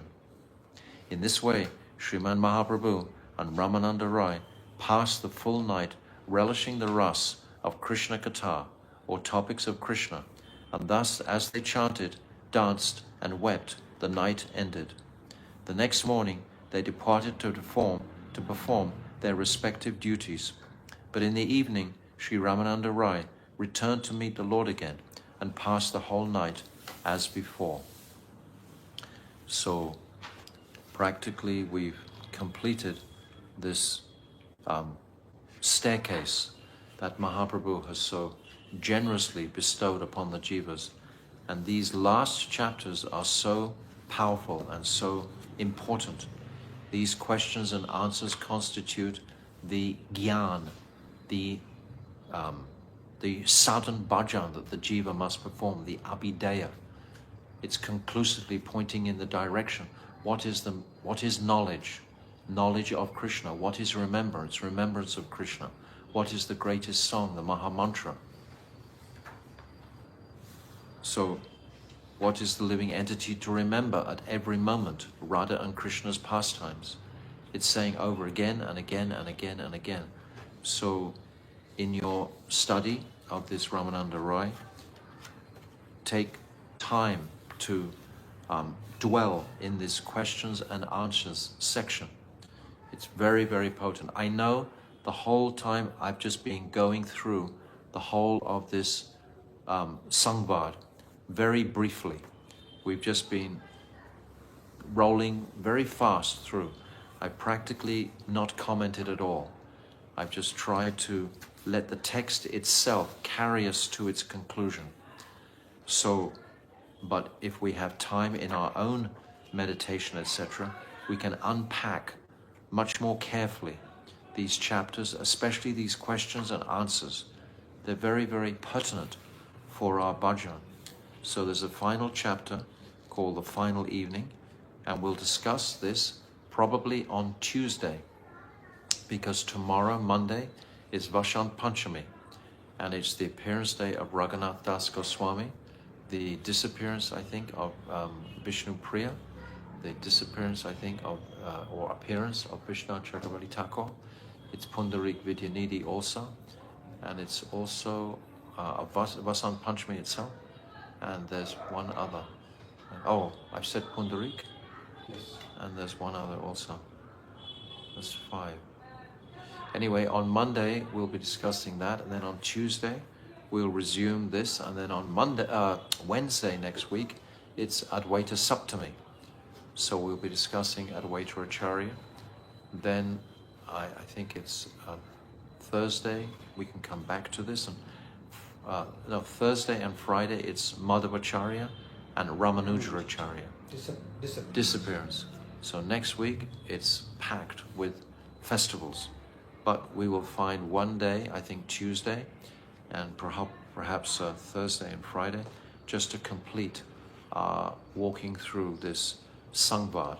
But please bear in mind that we've just briefly, very briefly gone through this. If we have a lot of time, we could sit for a whole year going through, especially these final chapters, this Prem Vilas Vivart, especially the Sadhya, unpacking it, especially Radha Tattva, Krishna Tattva, etc., and especially the Sadhya, the method of attainment, of worship of the gopis. This anugatya of the gopis is the principal jewel the conditioned jivas can take away from this. So, Rai Ramananda Sangvad ki jai. Gaur Premanandi Hari Hari Bol. Hare Krishna, Krishna Krishna, Hare Hare, Hare Rama, Rama Rama, Hare Hare, Hare Krishna, Krishna Krishna, Hare Hare, Hare Rama, Rama Rama, Hare Hare, Hare Krishna, Krishna Krishna, Hare Hare, Hare Rama, Rama Rama, Hare. Nitai Gauda Hari Bol, Hari Bol, Hari Bol, Gauda Hari Bol. Nitai Gauda Hari Bol, Hari Bol, Hari Bol, Gauda Hari Bol. Gaur Premanandi Hari Hari Bol. Vanshakalpa Tarubhyascha, Kripa Sindhubhyacha, Patitanam Pavnibhyo, Vaishnavebhyo, Namo Namaha. Srila Gurudev ki jai, Rai Ramananda Sangvad ki jai, Gaur Premanandi Hari Hari Bol.